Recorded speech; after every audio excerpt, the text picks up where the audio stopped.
মাননীয় মন্ত্রী সমরেজাউল করিম কালো টাকারে সাদা করছেন উনি।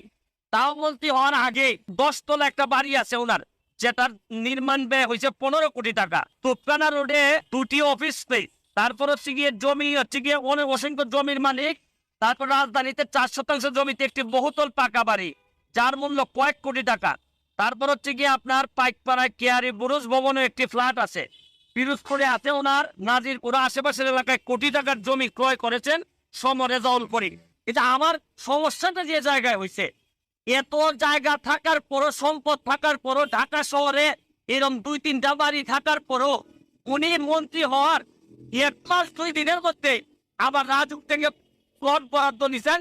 তাও আমার কথা হচ্ছে যে কত টাকা লাগে একটা মানুষের। এই যে মৎস্য ও প্রাণী সম্পদ মন্ত্রণালয়ের তথ্য অনুযায়ী উনার জন্ম কিন্তু হচ্ছে 1962 সালে। 71 সালে যদি মুক্তিযুদ্ধ হয়ে থাকে তাহলে উনার বয়স হয় মাত্র 9 বছর।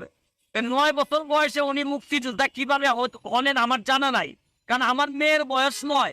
এই মেয়েকে স্কুলে পাঠাইতে গেলে একটা মানুষকে দিয়ে আমার স্কুলে পাঠাইতে হয়। তাহলে আমি কোনোভাবে মিলাইতে পারতেছি না যে 9 বছর বয়সে উনি কিভাবে মুক্তিযোদ্ধা হইলেন। এটা আমার কোনোভাবে মিলতেছে না।